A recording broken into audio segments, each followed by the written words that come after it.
Thank you, everyone. Just a quick intro. Obviously, you know who's at the top table there. Clem, club owner. Jody, our new first team head coach, and Sandro, our technical director. Thank you all for coming. Thanks as well for agreeing to adjust to the time that we had. Apologies for any inconvenience caused there. Just to run through a quick run through of how this is going to work quickly. Slight intro from Sandro. We'll then move on to questions from the crowd. We've got BBC Wiltshire going first, and we'll open up the questions to everybody else. And then we'll break off into individual interviews from there on. So I'll just hand you over to Sandro now. Okay, it's on the table. Put that one down, that's fine. It's on the table. Lovely, thank you everyone for joining us.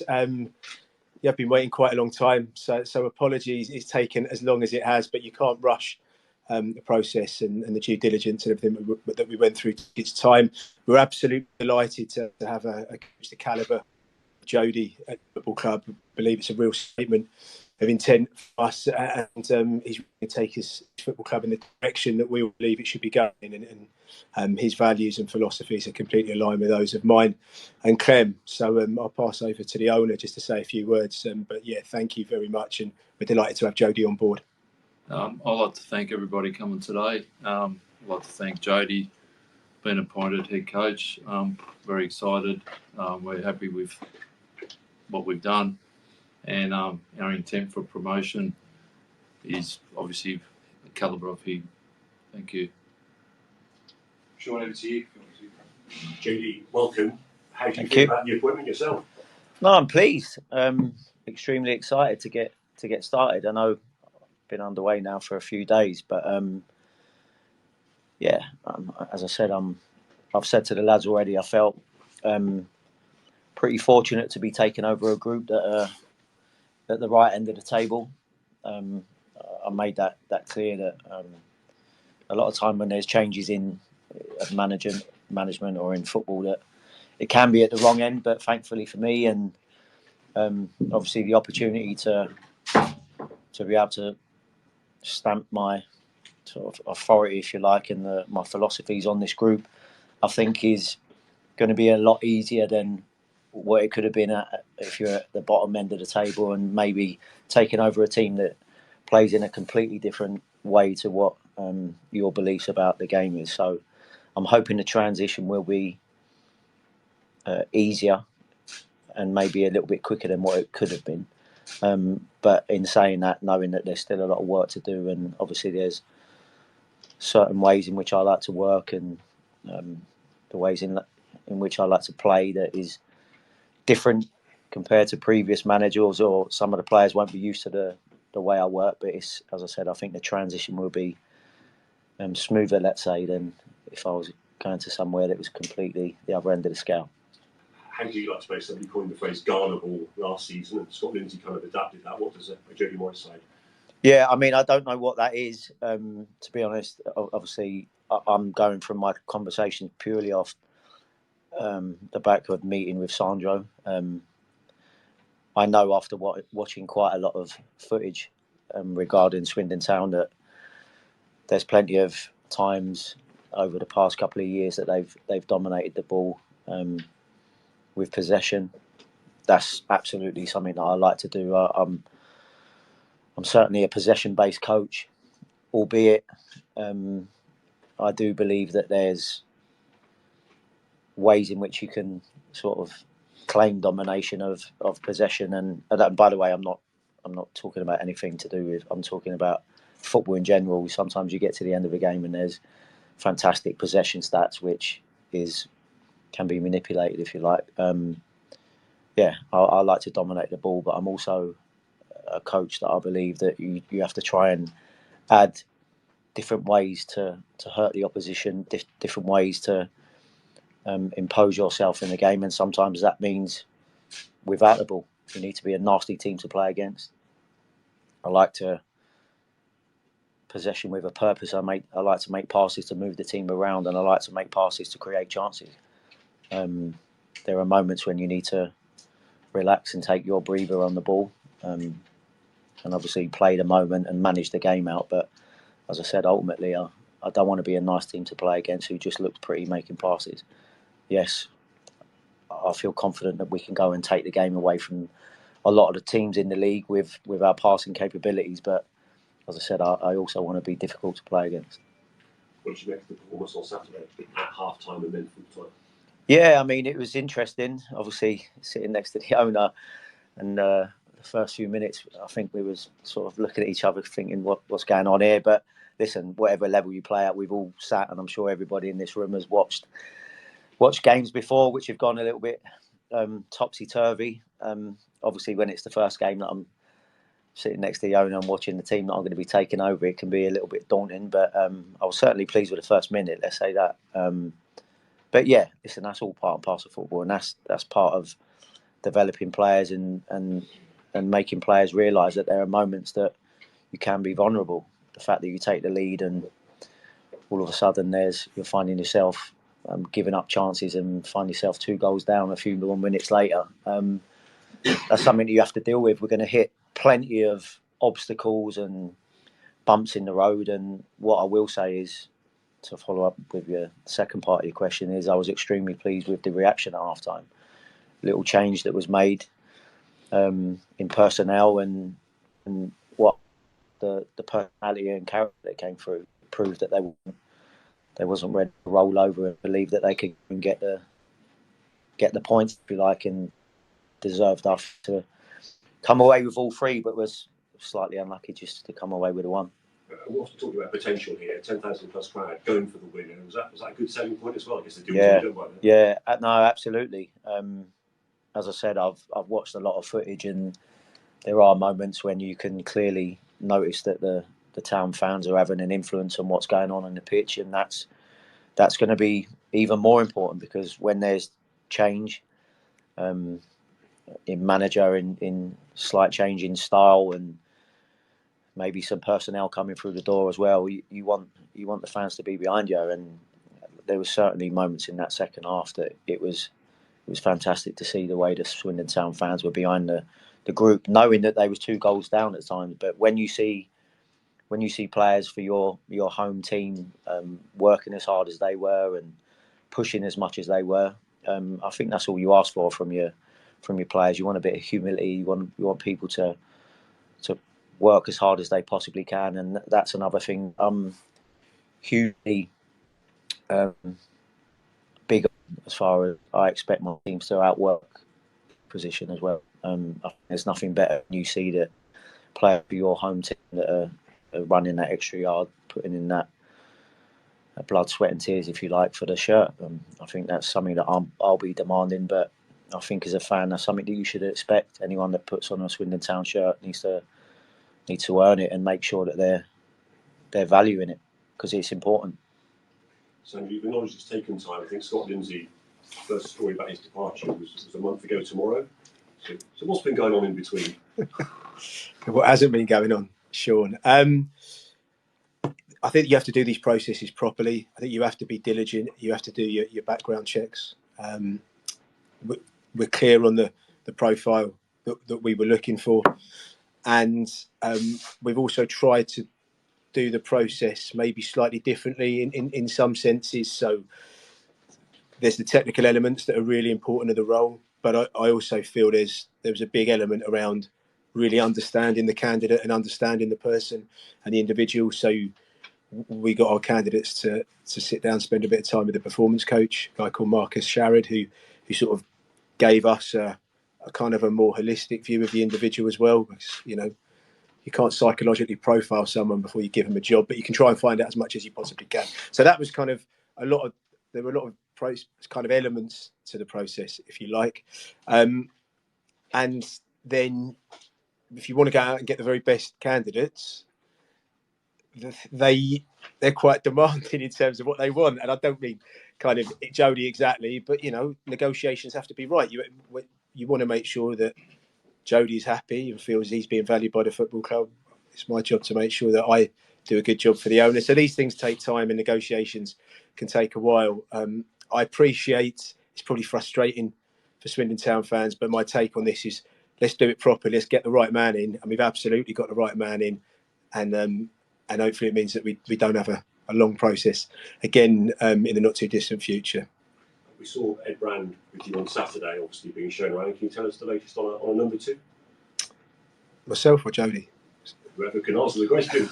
Yeah, I mean, yeah, Ed Brand is the person that I chose to be able to bring into the football club. I think there's things that need to be sorted out to do with the EFL at the minute to have that completely confirmed, and obviously dealing with a club the size of Chelsea at the minute, I think they might be pretty busy in the transfer window trying to get some admin done. No, that needs to be sorted out. But as I said, I've always had Ed Brand in mind of being my assistant.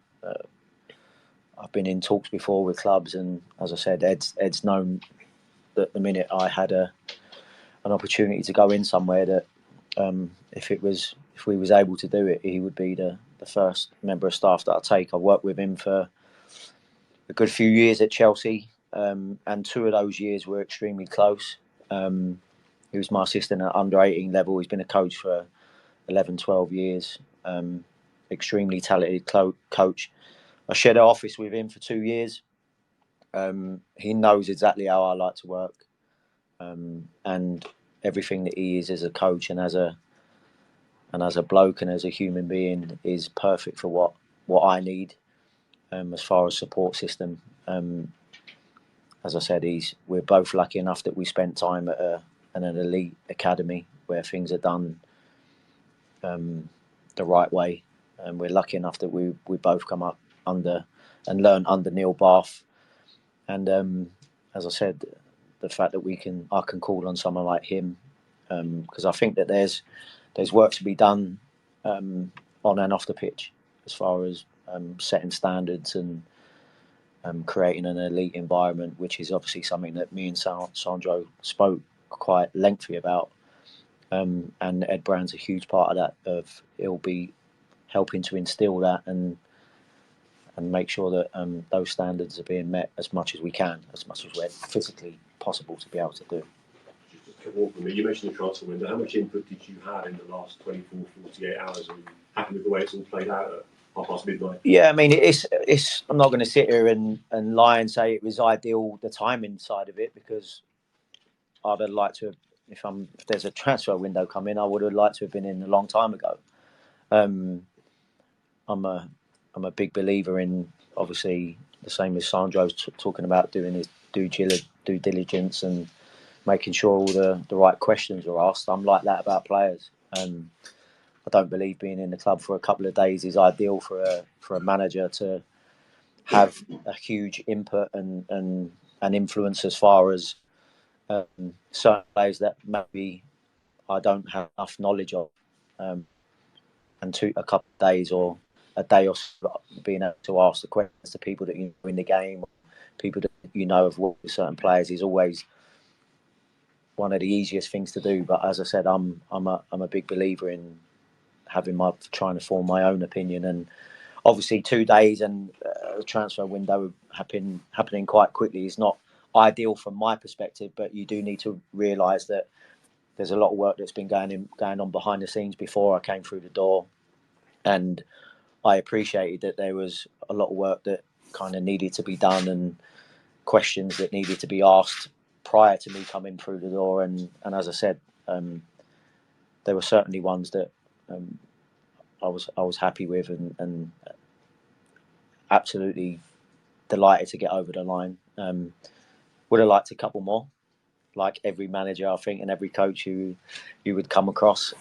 But at this level, I think there's a lot of juggling that needs to be done, and there's obviously the limitations that you have as far as having to work with getting people out and getting people in is a lot more difficult, I think, than some of the other options that people have. So I was pleased with how I certainly saw people working up a couple of transfer deadline days, and there was a lot of people working here yesterday, so I was pleased. Thanks for that, Tracy. Joe Thompson was seen before. Sam, tell us a bit about Dylan Kache from Bristol City. Yeah, exciting, young, combative holding midfielder. It was kind of one that came to Jody, we kind of missed out on another target in that position, and he was kind of second on the list, and it was one that Jody had identified was really interesting. He gives us a bit of physical presence, but there's a real kind of quality and composure that he possesses in possession as well. He can handle the football really well. So we missed out on the number one target in that position, but I think Jody's of the opinion that number two might have been better than number one anyway. So yeah, I think he's going to be a really exciting prospect, and hopefully we can help Dylan in his development from now until the end of the season. Angus Mills' departure to Aberdeen. Got a new club captain lined up. Obviously Ben Gladwin was his vice captain. Are you still pondering that position? Yeah. So he doesn't lead us on the pitch. No. I don't know yet. All I will say is that the first game that I watched and Charlie Austin was captain, I was extremely pleased with how he was. I've been really pleased with how he's been since I've been in the building, to be honest. So, without saying that that's set in stone that he'll be my captain at the moment, I don't see much changing. Just finally, Clem, a word on Charlie Austin. He's attributed his return from Australia to you. So can you tell us how that came about over Christmas? Look, I heard that he wanted to come back, so I actually rang him up and I had a coffee with him in Brisbane. We had a chat. He wanted to come back, worked out the numbers. I spoke to Sandro. We were all keen to get him back. Worked out a deal, and that was that. It was that simple. I went and saw him, so obviously it was easier for me because I live in Oz and he was in Brisbane. So yeah, we're happy to have him. 90 games to go, Jody. What's your message to Swindon Town supporters who'll be listening and watching and reading later? Well, hopefully we're going to be giving you more things to shout about. As I said, I pride myself on any team that I've coached or worked with. That I think the minimum you can expect from us is that you'll see the work rate and the output as far as trying to make sure that we're in every opportunity that we can, and hopefully then within time you'll see a little bit more tweaks to the side as far as being in possession. But listen, I've come here, I wanted promotion. There's no two ways about that. I think that we're in an okay position at the minute. Obviously there's a lot that can happen in 19 games between now and the end of the season, but it's certainly something that I said on day one to the players, that I want to try and put us in the best position possible to win football games and to be able to get out of the league. And ideally it would be the shortest and easiest route, but who knows, as I said. But I'm certainly looking forward to getting out in front of those fans, and as I said, what I saw from them on Saturday, I can't wait to hopefully be celebrating some wins in front of them. Good luck. Thank you. Thanks very much. Thanks, Sean. Questions from the floor, really, in case you put your hand up, and we'll pick as we go. And if you can just introduce yourself and just where you're from, that'd be handy. So, Johnny, I saw your hand flicker up there, so Karen. Johnny Lee from the Swindon Town side. You've obviously been around a couple of big clubs in your time. How does that kind of help you with sort of the lofty expectations from the fans here? Obviously, everyone's pretty keen for promotion. Well, to be honest, I don't think anyone's expectations are going to exceed mine. I'm very demanding of myself. I'm very demanding of my players, and all I'd ask is that hopefully we're all on the same page. Expectations should be high. I think they should be, no matter where you are or what league or what level club you're at. If you want to be the best you can be, then I think they need to be. And like I said, at the moment, it's okay. I've coached it and I've played at different levels. I know what it's like to be in at different ends of the table at different leagues. And I always think the best teams and the most successful teams that I've played in, or the ones that I've worked with, or I think the most successful periods have been the ones that have all been together as a group, and that's something that I try and hit home with the staff and the players. I want us all to be as one, and the fans then come into that as well. I think when we're going into battle, or we're going into play teams and we're all pushing for 3 points, I view it as the town fans that are going to be behind us, whether it be away or at home. I view us all as one, and the more that we're supporting each other, that means that they need to look at the team and see that they're running as hard as they can. They're putting their foot in.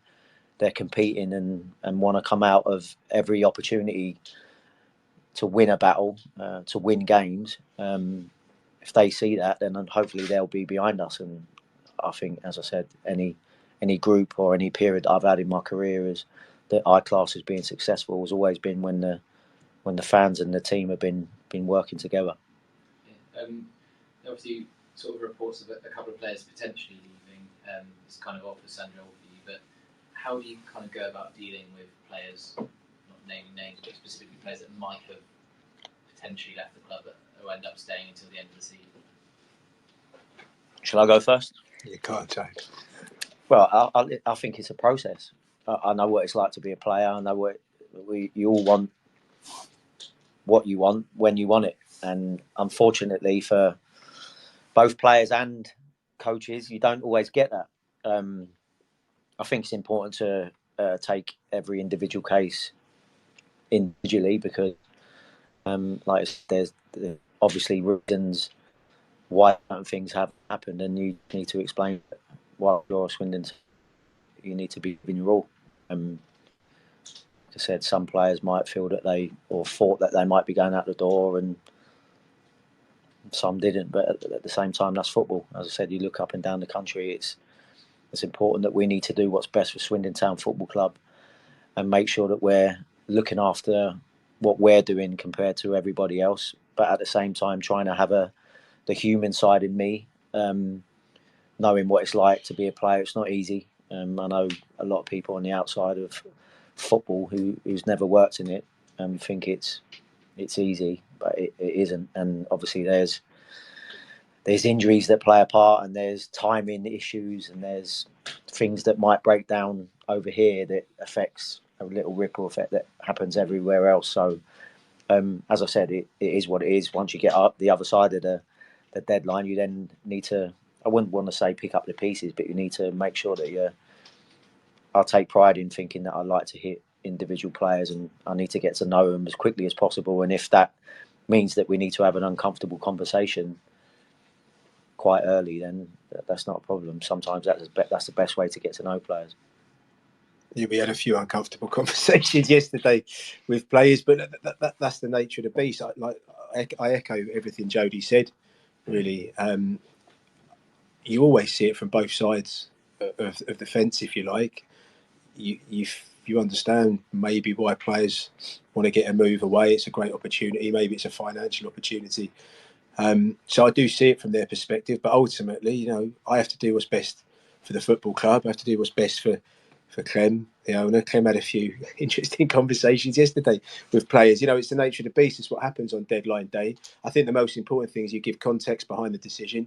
You explain it, and you're fair and honest with the players. And ultimately, those lads that couldn't go out or weren't allowed to go out, they are still contracted to Swindon Town Football Club until that contract ends. So I feel for the lads' frustrations. But likewise, they signed a contract with us, and we want them to be here and honour it. And in my opinion, they've just got to get their head down now, and they've got an opportunity to work under an absolutely top-level coach and drive us on to promotion for the rest of the season. So it's not like we're a team scrapping relegation and they've missed out on big opportunities. We're a team at the top end of the table battling for promotion, playing in front of 10,000 plus fans every other week. It's not the worst of scenarios to find yourself in if you don't get that move. And just lastly, to JD, how long or how much of players that are out of contract in the summer do you feel like you kind of want to see before you start tapping Sandro or Clem on the shoulder and go, I think we need to try and tie him down? Yeah, I mean, I wouldn't put a time frame on anything about making decisions, but what I would say is 2 days is not enough for me to know about what we've got, and it's not enough for me to kind of get behind a player that feels he might be slightly nose put out of joint, because at the moment I've been through the door 2 days. Whatever's happened previously, with all due respect, is kind of, I've got to judge it from now on. And as I said, I can't be making decisions off the back of what's happened previously, which might affect our future. So as I said, without a time frame, but instantly there's an opportunity whenever there's a manager change, if your head's in the right place and you're thinking like a proper footballer, you should be thinking, right, I've got an opportunity to impress here. And where you may not have had opportunities with other coaching staff, or same way as they think that they've maybe the first name on the team sheet previously, they might not be soon. So I think it's important for everybody to start with. As I said, I'm lucky enough that we're at the right end of the table, but that doesn't mean that it's not a clean slate and everybody's ready to go, because I won't be true to myself if I'm not judging everybody and what goes on with my eyes only, and not what's happened previously. Although I'm pretty pleased that, as I said, we're not sort of fighting relegation. Thanks, Jody. Any other questions from the floor? Joe at the corner. Hi, Joe Ackland, Total Hey, Galaxy. mate. From sort of the other end of what Johnny was asking you, the fact that you've not really been at League Two much before, how much do you know about the level, and do you think that's much of a factor in gaining success from day one? Well, I'm certainly a coach that believes in focusing on what your team does pretty much more than what the opposition is up to. I think working with, I've played at this level, as in sort of the lower leagues. I've played in Scotland in the League One and in the Premier League at Scotland, played in League One here, the Championship. I've worked with a lot of players that have played at that level at Chelsea, whether they get out on loan. I think, yes, there's certain things that maybe some boys at this level can't do with right at the top end, but at the same time, I think that's my job as a coach. I need to try and get the most out of some players that may be being undervalued. I think that there's options to improve players on an individual basis, and as far as a collective is concerned, I don't think it matters whether I'm preparing a team for Champions League games or whether I'm preparing a team for League Two. If I've got to see what the attributes are of the team, I've got to see what players are capable of, and then whether that means that you have to maybe dumb down the type of expectations or what you're asking the players to do. I think that's my job as a coach to adjust. The fact that I haven't religiously been watching League Two football all season, I don't think plays a point. We've got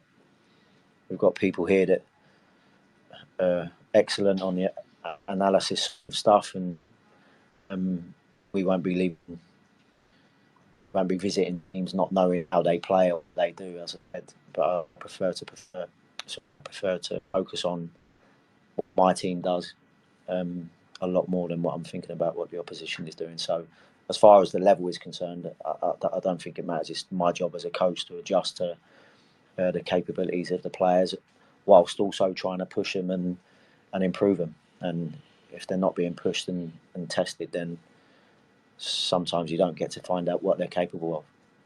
And sort of to that, we know that you've worked with Marcel Lavinia before, but what do you make of the squad so far, and how well suited are they to how you want to be playing? Yeah, there's definitely changes. I don't think that they've played the way that I would like to play, as far as getting after the ball and winning it back higher up the pitch. I don't think that's going to happen overnight. But there's only one way to get there, and that's on the training pitches.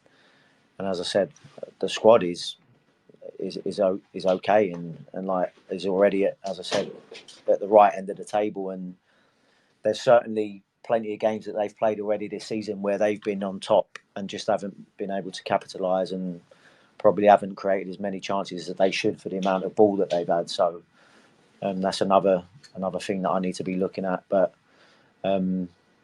yeah, as I said, the squad and its capabilities are, I'm hoping, and are going to be sorted out soon, because as I said, I don't think 2 days, I don't think 2 months, to be honest, is probably long enough to really get to know exactly what you got. But I think the change that they're going to see from me, or that they've already started to see, it needs to be done gradually, because you can't go from playing a certain way from a physical aspect and then jump to where I'd like them to be. But sometimes players can surprise you and get there a lot quicker. As I said, I think there's a good base and a good platform to build on. But there's certainly areas where I think we can improve all over the pitch, to be honest. And as far as Marcel is concerned, I mean, Marc knows how I work. He's a great kid, great lad. We'll give you everything. I was quite surprised to see him playing left wing back quite a lot, to be honest. But like needs must, and obviously I'm not exactly new to knowing that sometimes players need to play in different positions. But yeah, he's done well, and it doesn't surprise me that he's impressed a few people here because he's got a great attitude and wants to improve. Thank you. Cheers, mate. Thank you. Matt Hutchinson from Greatest Hits Radio in Swindon. Yeah, Jody, I'll come to you first. You've got plenty of experience as a player and a coach at Premier League level. Given that background, what values have you learned there that you want to bring into Swindon in League Two? Well, as I said, I don't forget levels. I think if you're a football player and you're a professional, I think every time you step on the training pitch should be an opportunity for you to improve. Should be an opportunity for you to impress the coaches, the manager. As far as values is concerned, as I said, I was talking about an elite environment to the players on day one, and I know that the training ground that we're at the moment is not what you would call an elite training ground, but I would also say you can have the best facilities in the world, you could have the best training ground and the best pitches, but if the people involved in it is not training properly on that fantastic grass and using those dressing rooms or using the gym areas and every sort of support area you can have a top class training ground, if they're not using it, then it's not an elite environment. I think the people inside is what makes it an elite environment. And as I said, if you come to work every day to improve, to get better, to learn, and that includes myself, by the way. I don't believe I was the same as a player. I don't believe you ever stop learning. I managed St Johnstone for a caretaker manager at 32. That wasn't because I was the complete manager already there. And now that I'm sort of 10, 12 years down the line, I certainly don't think I'm any closer to being the complete manager now or coach. So, like I said, when I was finishing my career, yes, I knew a lot more than what I did at the early parts of my career. But as I said, I should always be learning. I think the top coaches, when you're talking about your Pep Guardiolas and Klopp, people like that, Mourinho, I think always evolving. And part of that process, I think, is working with different players. You could work in league all your life, but you might have 6 different characters, 6 different personalities, one different personality that might change your whole process. As I said, I think we're always learning. So regardless of levels, I think standards is massive. You need to be high on standards and you need to be ready to work every time you enter the training pitch or the training environment. The match day preparation needs to be key. And I also like to see players with a smile on their face.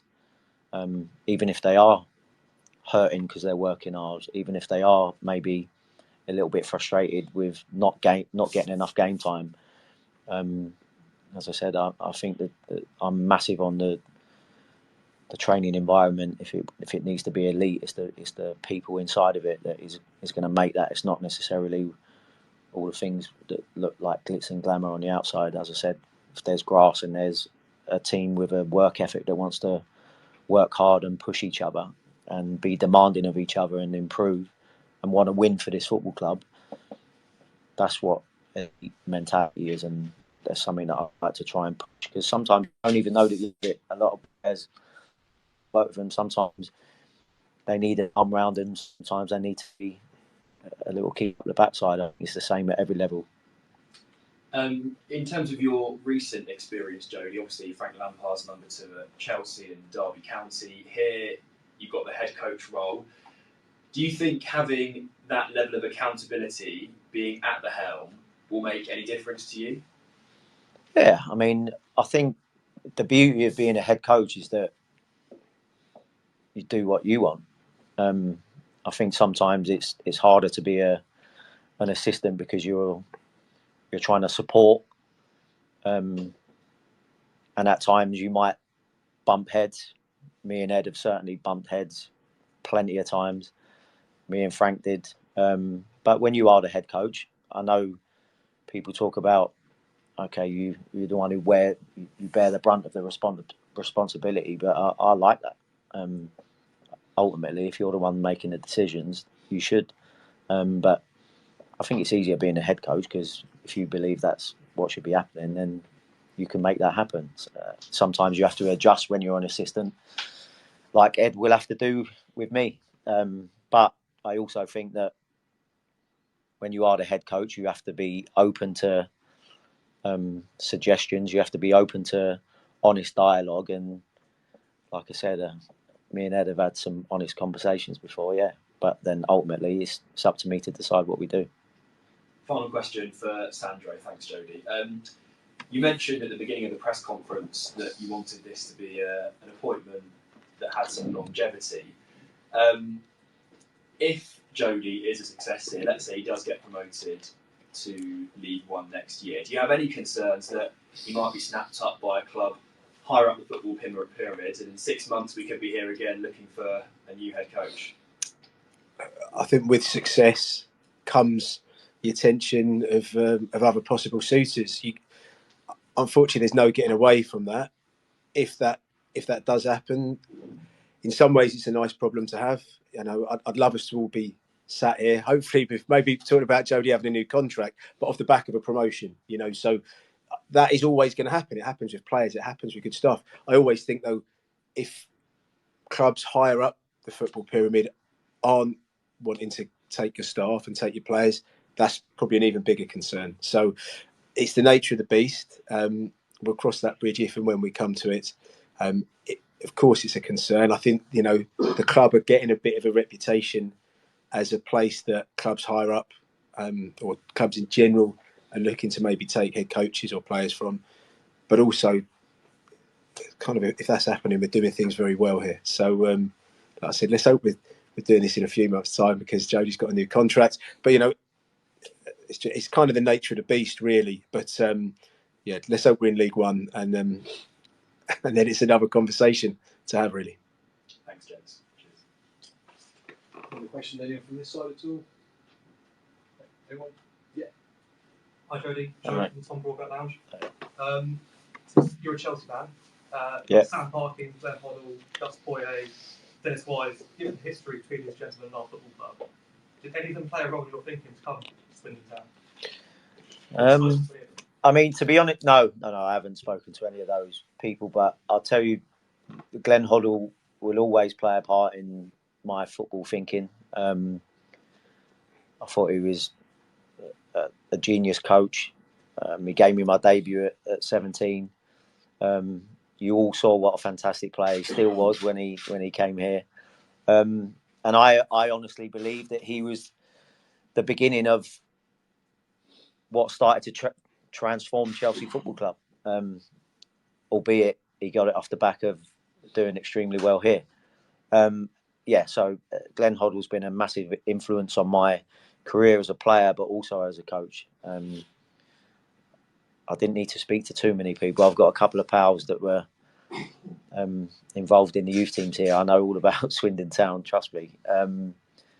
But yeah, as I said, I was more interested in knowing what was going on from the technical aspect of speaking with Sandro, because as I said, I already knew about the Swindon Town fans and how passionate they are about their football club. But as I said, Glenn Hoddle will always have an influence on what I do in football. So you had that, obviously, impression of the club before you came here. Since you've been here, what have been your first impressions of the club, of the players we've got at the club as well? Yeah, as I said, well, obviously, coming to the game on Saturday, I was extremely pleased and delighted with the atmosphere and how it felt. And and just the many messages that I've had, the amount of people that are in football that have been involved in at Swindon before, maybe from the area, Swindon fans. The amount of messages that I've had, as I said, it doesn't really surprise me, but it's always nice when you see it. If I eventually was able to answer some of the messages that I've had over the past couple of days, but yeah, everything that everybody's talking about regarding Swindon as a place and the football club is that they're passionate about their football, and we're going to need that. We're going to need the positive side of that. And yeah, as I said, coming through the door and seeing players, I've been really pleased with the players' input so far. Trying to take on board messages, and the application in training has been very good.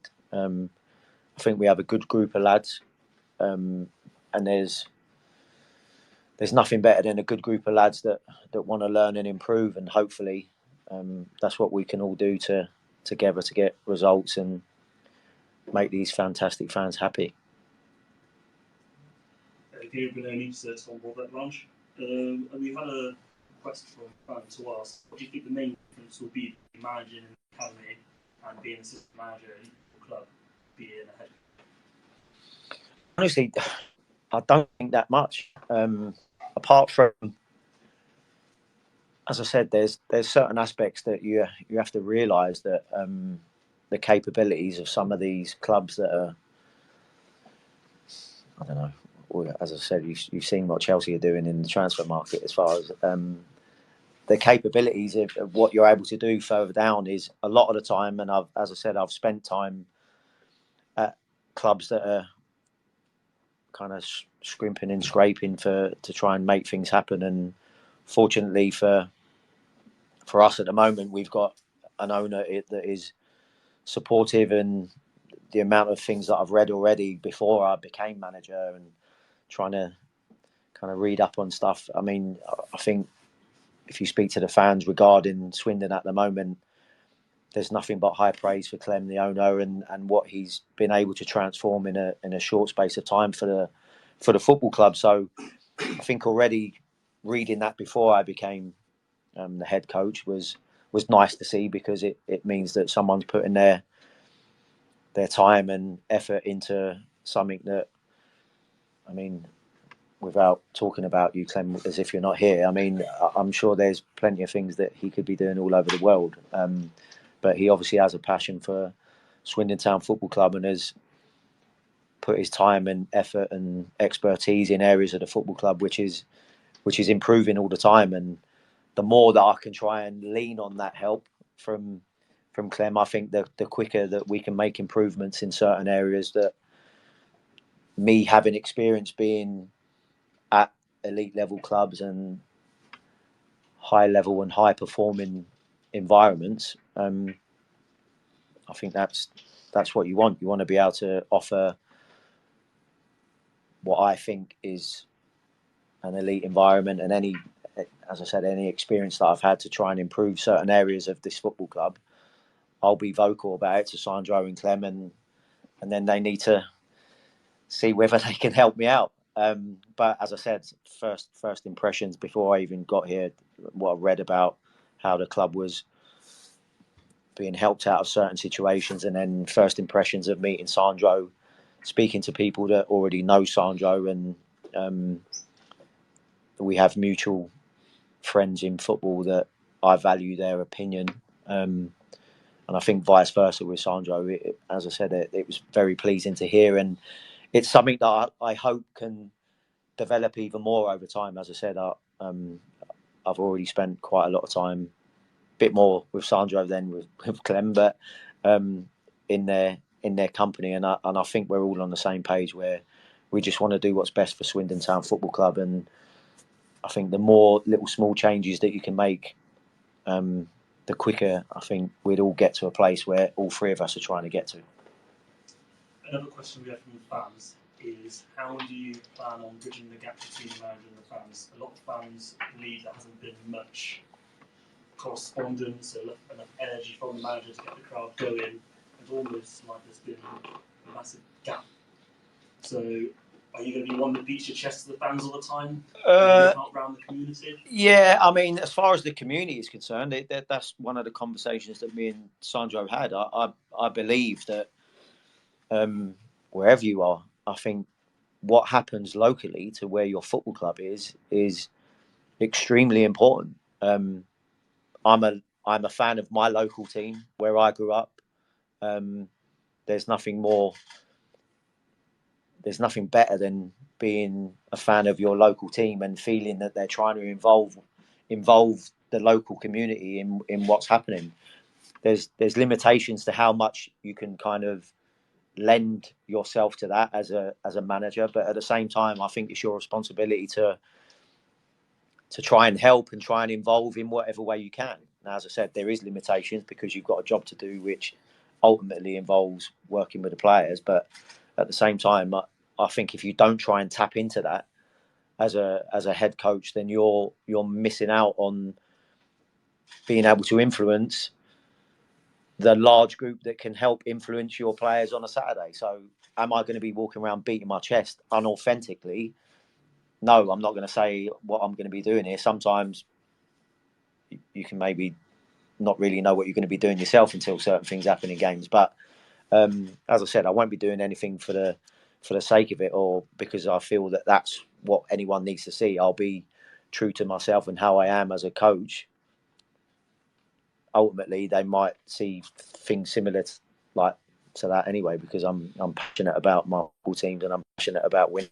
So yeah, but I think involving the community and trying to do everything you can to help bridge the gap, I think part of my role, to be honest. And I think you're missing a trick if you don't try and do that.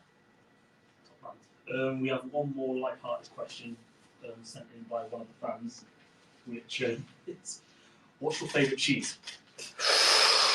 Do you know what? This might be controversial because I'm quite new to it, but my wife will tell you. I like Borsan. Anyone know Borsan? Like that just goes on the crackers, or the a little Ritz or stuff like that, or the little one with a little bit of chili in.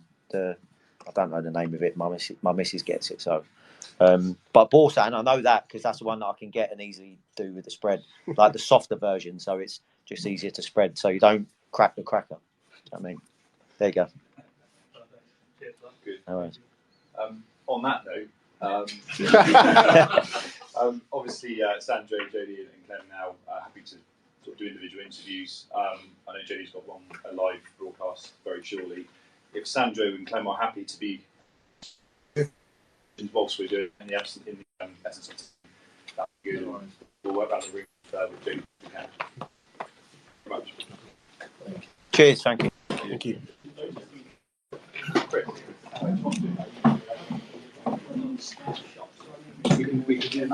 Nice to meet you, mate. You're unfortunately a lot of me, so Yeah, no worries, mate. No worries. Nice to meet you, pal. Nice to meet you. How are you? All right. Good questions.